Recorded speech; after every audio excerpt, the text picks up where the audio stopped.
Hi, I'm Antoinette Love Ransom. I'm in Los Angeles, California. I have the pleasure today to sit with Grammy-nominated producer Billy Moss.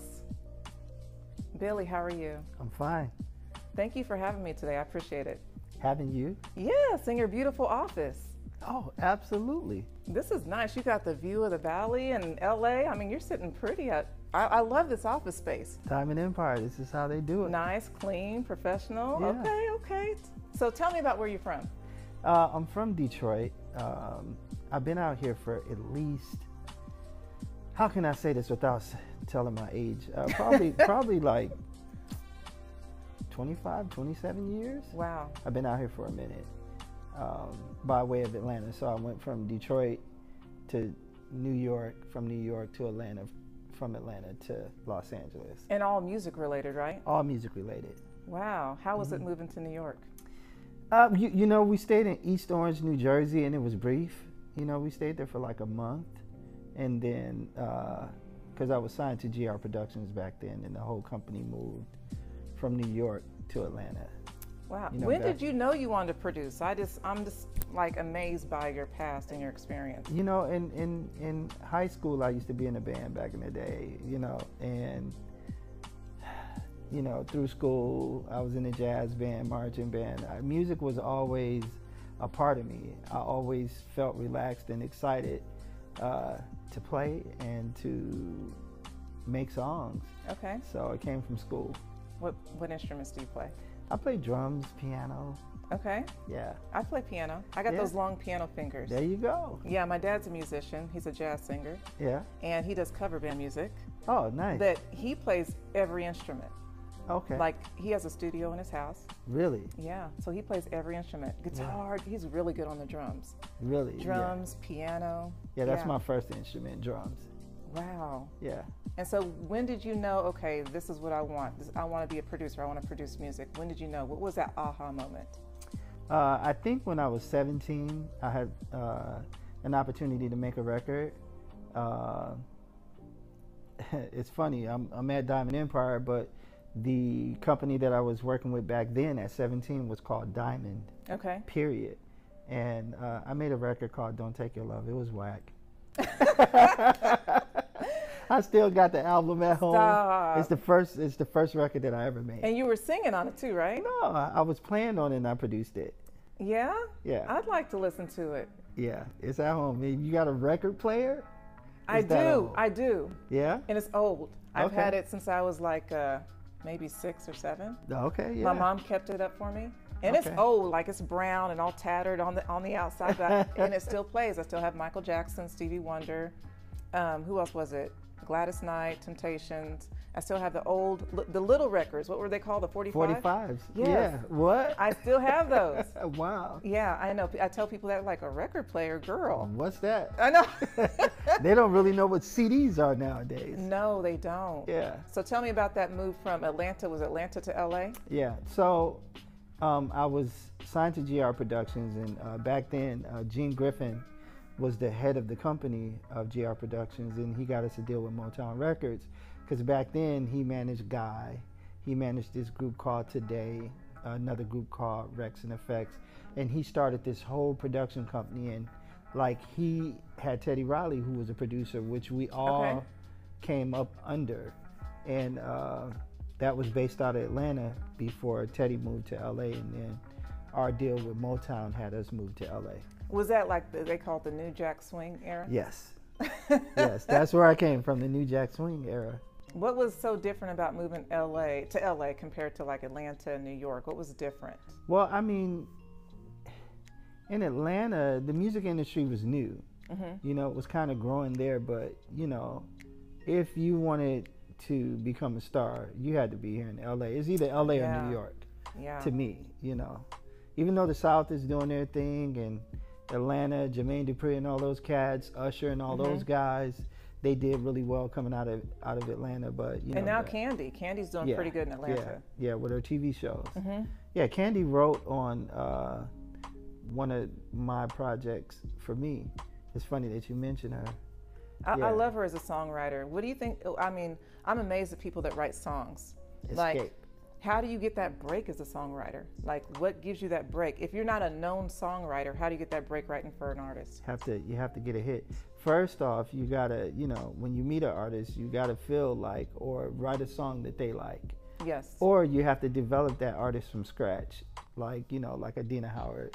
I was involved with developing her from scratch, so I was able to work on her concept and what she was about. And that's a lot of work. Yeah. Wow. Yeah. What is she doing these days, Adina Howard? Still touring off a t-shirt and panties and Freak Like Me today. Still doing it. Really? Still doing shows and getting paid. Yeah. Wow. Yeah. I loved her when she came out. Yeah. I just haven't seen her or heard anything recent, so it'd be great to see her in person one day and perform. She working on another album? Yeah, she got another song that's out right now. It's doing cool. Yeah? Yeah. Tell me, be the most challenging artist that you've worked with. Tyrese is the most challenging. Really? You Yeah. know, he posts on like Instagram like 50 times a day. Yeah. I mean, good guy though. He was a good guy. He looks like it. It was challenging. You know what I'm saying? They used to call him the fire starter, and I was the fireman. I was putting out fires all day long. Yeah. Wow. But he's so talented though. Like off he the chain. sings and dances and acts. Like he's a great actor too. Yeah, and model for Guess. Model, yes. Model. I loved him as a model. Yeah, he was a VJ for MTV. Mm-hmm. He had a whole bunch of things going on. Like when I met Tyrese, he was 14 years old. Ooh, he was that young? Yeah, and I was a producer, and he was like, "Yeah, Billy, I want you to, be a part of my management team." I said, "Man, I'm a producer. I make records. I'm not a manager." Wow, I didn't know he started that young. Yeah. Really? Yes, his breakthrough. He broke into the industry by being the Coca-Cola kid on the bus, the always Coca-Cola. I didn't know that. Yeah, and he sang that, and from there, RCA approached him about a deal, and I kind of advised his manager at the time with that deal because I was in the music industry. And then, I don't know, Tyrese just hung around. He always came by the house, and we developed a relationship. We used to go jet skiing together. Oh, that's fun. Yeah, so he looked at me like big bro. And then, as his career, as he started getting more success, he wanted me to become part of the team. So, I said I won't manage you, but what I will do is I will create a company that will be your company, kind of like Diamond Empire, like this company. And, we would I would be a general manager, and I'll manage all the managers and all the agents, and they'll all come talk to me about Tyrese business. And so we built that infrastructure with HQE. Wow. Back then for him. Where did you learn your business? Like, you're savvy at business. You know what? It's funny. I don't know. Like, it just, to me, it comes natural. If I see somebody and they're talented, or if they got good energy, and if I listen to like what you want to do or what you're looking to create, in my mind, it's just start coming together. Like I get that sense from you. I could see it, like your wheels start turning. Yeah, it start turning, and I don't know, that, I think God just blessed me. I'm lucky. He did, because you're so great at what you do. Thank you. Like, have you ever had those moments, Billy, where you're like, oh man, why am I in this industry? You ever have those moments? No, because I love it. You know what I'm saying? That's the key. That's the key. Yeah, I love it, and money doesn't drive me. That's what I'm saying? Because, like I explained to you before, we were broke as shit. You know what I'm saying? We were poor. We didn't have and we came out of Detroit on the east side, so it was rough. And, my mom and my dad, it was a struggle for black families back then. And I knew then I didn't want to do that. I wanted to kind of figure it out. So, I don't know. Because I was going to ask you that. Who did you look up to in Detroit that was in music that helped you? Berry Gordy. Really? Yeah, I looked up to him. L.A. Reid. I said I'm going to meet him. Yeah, I like him too. Yeah, I said I was going to meet him, and ended up he gave me my first huge deal. Wow. With Arista Records. Wow. Yeah, I signed a group called ISIS that I had developed back in the day. It's a girls group. ISIS. Okay. Yeah. Wow, that sounds familiar. They had this record back then. It was like 2003, Day and Night. Who Jada Kiss featured in that video, and then Single for the Rest of My Life, Usher came in, featured in that video. Nice. Yeah. Nice. So if I was an artist or a musician and I came to you, what does it take to get signed to a label? I'm oblivious to this industry, so this is interesting to me. Well, for me now, like if you're a triple threat, you know what I'm saying? If you're a brand, if you could sing, and if you can also act, then we could figure out something, you know? Because I would use the records like what we did with Tyrese to get you notoriety, and then we would leverage that in the acting world or in the commercial world.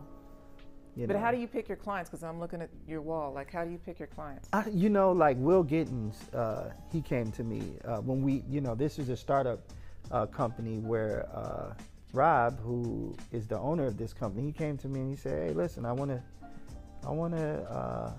build a record company, a multimedia company." And I said, "Okay." And he said, "Listen, I want to bring you on to run it." And I said, "Okay." And one thing about Rob, he is serious about. When he says something, it's guys out there that just don't really just talk about it. Oh, I know. He's about it. So he executes. He executes. Yeah. So he came with his daughter, Mariana Valletto, who's in this is his daughter? Yeah. Oh, wow. She's definitely pretty. Yeah, she was a great writer. Wow. She's bringing it in that photo, honey. Yeah, she did it. She's up. She's has a couple million streams right now. She's doing well on the platforms. Good for her. So I developed her first, and then he said, "Listen, I know we started with Mariana, but I want to bring on some more artists. You got any artists?"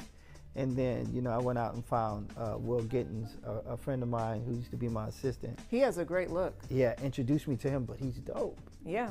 He's off the chain. Like, his songs, he came to me with, he had the Zodiac song. And I heard it and I said, "I want that song. I want to get in business with you with that song. Let's start right there." And we did. I did a deal with him, and like 10 million streams later, and it's still going. Well, and he also, see, when you sound good and you have a great look like that, you're marketable. Yeah, he's dope. He had when he had the Zodiac song, and when I saw on TikTok how people were reacting to it, this is my age, this is my sign, it kind of went viral. Wow. And I said, "Hey, this record." You said TikTok. Yeah, no, TikTok. Yeah, that's where because you break a lot of records nowadays on TikTok. See, I was going to ask you about that. And Instagram. I was going to say, has the social media changed the game? Changed the entire game. Yeah. I imagine so. With him, I did a deal with Facebook with that song. Wow. And got them to license the Zodiac song. That's huge. I didn't even know that. That's huge. Yeah. Wow. And it's still going. It's still streaming. Digital streaming, or social media, I guess you should say, is giving the artist more power. Yeah. Right? Yeah. Giving them more power to really get out there. Yeah. But see, here's what, this is why like a Diamond Empire is important, because you can get that. You can get your record put out on these platforms through TuneCore, through DistroKid. Right. It's these different platforms, but Universal wanted to get a market share of the digital platforms, so they created one through Ingrooves and through a marketing company called Intercept. Okay. And which gave us an opportunity. And now, when we distribute records, we have playlists, curated playlists, and we can just do much more than these artists that's going through other channels to get on Spotify. Because you go on Spotify, the guys from Apple Music and Spotify, they come through our office and they tell us, "Hey man, we got 40,000 submissions a month." So if you got 40,000 to 80,000 records, songs, going to your platform a month, and they're just spread across that platform, how do you get people to hear your song? You got your 1 or 2 songs. That's true. That's like a lottery right there, right? Yeah, unless you have a team like us that'll come in and will lift your record out of the ocean of artists. Is it just marketing? Is that what that is? That's the key. That's the key. And marketing and spending money on curated playlists. Wow. It's a whole different thing. Like, back in our day, paying for playing at radio was against the law. But nowadays, you could play curated, you could pay people lists with a lot of followers. Okay. Like, say for instance, you had a playlist of your own that people on Spotify like to go to and listen to your playlist because you got 40 or 50 songs that they love, and they listen to all those songs all the time. So they pull your playlist into theirs. So it's millions and millions of people that are listening to your record. So now it's the streaming game. And that's how you monetize it, because Spotify is free, right? I don't pay for my Spotify, so Spotify's free, right? No, it's like, what is it? It's $9. I don't pay for mine. I just play music on my Spotify. It's $9 or $10 a year or something like that. Okay, so that's how they're making the money. Every time somebody subscription. Okay. Yeah, every time somebody stream a record. Okay. And then advertisers are paying them to advertise on their platform. Wow. Yeah. And so what do you look for? What is the age limit on an artist? Is there an age limit? Yeah, you know what I'm saying? I'm not signing nobody that's 60 or 50. But see, now we're living in a different generation where there's a lot of 50, 60-year-olds out there really doing it though, right? No. No? No, not really. I mean, you know, they're out there and they can be heard, but... And I get what you're saying. Nobody wants to see Grandpa on the stage perform, yeah, who right? wants to see that? I mean, you'll get something that may be funny on TikTok or funny on Reels, and people will listen to it, and it'll go viral, and then that's it. No, that's true. You know, I mean, music has changed. Everything has changed with all of these shows like American Idol. Oh yeah, yeah. You know, so television has played a key role in music now. You know. Better or worse? Worse. Why? Because like a lot of these singers, like a lot of singers get passed over for ratings. That's true. You know what I'm saying? That's true. So say for instance, it's like 10 people that'll go on American Idol. 3 of them are super dope, right? But they may pick somebody else that may cry, or when they were doing their audition. Oh, good for TV. And, you know, good for TV and that whole thing. So we got a lot of good for TV stars, you know? So what happens to Prince, Michael Jackson, Stevie Wonder, the real core artists that could really sing? Yes, absolutely. Yeah. Speaking of Prince, have you ever met him? Like when he was living, did you ever meet Prince? Once. Really? Yeah. I've seen him perform like 6 times. Yeah, I went to a couple of his concerts. He was dope. Like those people, and then I used to work for MJJ, Michael Jackson's label at Sony. Okay. You know, back in the day, I used to produce and make records. Yeah, he's so talented. But not for Mike, but for his artists. I think it was Brownstone, 3T, Tasha Scott. Yeah, 3T. Yeah, I remember that. Okay. Back in the day. Yeah. Do you think there'll ever be another Michael Jackson, Prince, anybody coming close to it with that energy? If they keep making records, you know, like, I don't understand it. Like, I listen to some of the records now, and I just, not right now, I haven't seen anybody, or would they let that person come through? Would they be able to break through a Spotify? Like, I see maybe a Prince here or Michael Jackson there. It's this new kid, J.D. McQuarrie. Okay. He used to be Simba on The Lion King. He's coming.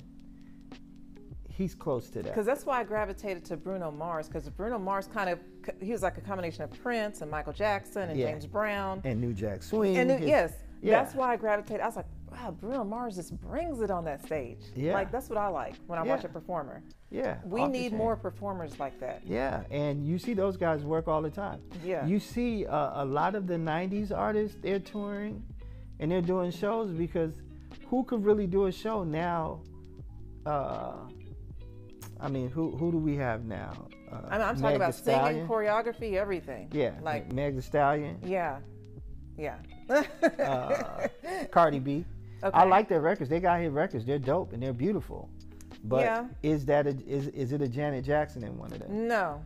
You know what I'm saying? Do you see a Michael Jackson in any of them? No, but I miss that. I miss that performance level. Yeah. I mean, I saw J-Lo perform at Super Bowl. Yeah. And her and Shakira. Yeah. And J-Lo brought it, you know? Yeah. I always have to give hands down to her for performing. Yeah. I don't care for her singing. Right. But her performance, that's what I like. Right. I want to go to a concert and see a performance. Right. You know? But not everybody does that, right? They don't do it. The last ones that's out there doing it now, Chris Brown, yeah, Usher, he's good. Yeah. Those guys, they bring it. They give you a show. Yes. That I want to go check that out. Yes. You know. How's your new artist? Is he a performer? He's dope. He sings live. He plays acoustic guitar. He's talented. Yeah. Yeah. I have to see him. Yeah. Will Gittins. He's off the chain. Yeah. Yeah. Carly Moreno, like the artist that we signed here, she plays the acoustic guitar. She sings. She was on American Idol. She did this one right here? Yeah. Oh, okay. She's talented. You know, I try to find real artists here. You know, and the same thing. We just did a deal with Cash XO. He's a rapper. But when you look at Cash, he looks like a model. You know what I'm saying? Okay. Like his look. So when I look at him, I say, listen, we could brand him. You know what I'm saying? The same thing that we did with Tyrese. We could, he could rap. Okay. And we might be able to squeeze some acting chops out of him. Possibly. You know what I'm saying? But yeah. Do you do that? Do you make sure they get in acting classes and get them structured that way? Well, you know, I start them off with commercials. Okay. You know, they do a commercial here, there. You see how it feels to be in front of the camera. And then if you do well there and your commercial does well, then other opportunities almost just start coming to you. That's true. You know, yeah. That's true. Commercial's a little different than acting in a film, though. Right. Yeah. Yeah. It is. But, you know, I feel like if you can do a commercial, then I could segue you into a small part on a film or on a TV show, like a sitcom or something. Tell me about your daughter. She's in the industry. Yeah, she's 21 now. She has her own show, Disney Bake Off, which is doing well. Good for her. And then she's in the ensemble cast of High School Musical, the musical, the series on Disney, and they're in their 4th season. So she's killing the game. She sings, she dances, she's an actress. She's a triple threat. Triple threat. Yeah. Like Daddy says, huh? Yeah. You know what I'm saying? And she knows, you know, from being around me, being around her mom too, you know, I can't take all the credit because her mom is the one who took her to all the auditions. Yeah, and, that's work. You know, it's a lot of work. That's work. You know, and I'm the one that, you know, kind of handled the agreements and the business. The business side, and, you know, kind of consulted her and told her different things that I saw and different moves to make inside the music industry and film and television. What would you like, since you've been in the music industry so long, what would you like to see different in the music industry that we're not doing right now? I like to see a superstar. I like to, you know what I'm saying? Like, for real, a major star. I'm looking for that next Stevie Wonder. I'm looking for that next Michael Jackson. I'm looking for that next Prince. I'm looking for something different, you know, that will be huge. And Bruno Mars is probably the closest. He is. You know, to that model. Yeah. But now Bruno Mars is getting older. Beyonce is getting older. Who's next? That's what I'm looking for. And how do you know? Do you get out and scout, or just is it referral? It's fun. No, it's referral. God kind of he brings them to me. Really? You know what I'm saying? If I see something, or if I'm at a show, or like J.D. McQuarrie came to me. Okay. You know, his parents called me and said, "Hey, you know, our son is dope," and I'm like, everybody's son is dope. Everybody's kid is dope. And I heard him sing. He blew me away. Wow. And I saw him dance, and he blew me away. Like, that kid is coming. Wow. He's coming. So remember that name, J.D. McQuarrie. What's next for you? Like, personally, what's next for you? I know you like to challenge yourself. Yeah. So I know we're talking about you getting on the theatrical side. So what's next for Billy? Well, I have a court TV show in development, Child Support Court. True story. That's a whole different thing. You know, when I was going through my divorce, because I'm going to just be honest with you, I was wealthy in the music industry, then I was broke, and then I got back wealthy again. Yeah, it's like a rubber band, isn't it? It went up and down, you know. And, you know, the first time I was wealthy, I just wasted my money on cars and jewelry and houses. The material stuff. The material things. Second time, you know, I got married. I'm going to be stable. I'm going to have my daughter. I got my house in Porter Ranch. Everything is cool. I'm chilling, right? Then that didn't work out. This is a half and half state, you know. And then, you know, so I worked out a deal with her mom, and she was cool with it. And until that money ran out, and then things changed. And then she put me in the system. So I was in the going to family court back and forth trying to figure it out. Then it was child support. And so I was like, you know what? I'm going to create a show called Child Support That's Court. a good show. Yeah. I could see people watching that. Yeah, and it's real life situations. I think it'll be entertaining. Some of it is funny, and it's not just men that have to pay child support. It's the women that I know have to pay child support. Yep. And what happens when it's 2 men or 2 women that have a child? That's true. What happens in that situation? Yeah, I got those type of cases. Interesting. So stay tuned. It's coming. So if people want to follow you and reach out to you, how can they find you? Boss_Billy Moss. That's my Instagram. And then just Billy Moss on Facebook and on Twitter, Mr. Billy Moss. Mr. Billy Moss. Okay, Yeah, I got to follow you that's too, on Twitter. huh? Yeah. Billy, Yeah. thank you so much for your time. You're I know welcome. you're busy, but I have all the time in the world for you. And you know what? I appreciate that. Yeah. Thank you so much, Tony. I appreciate it. Yeah, this is nice. Thank you so much. You're welcome.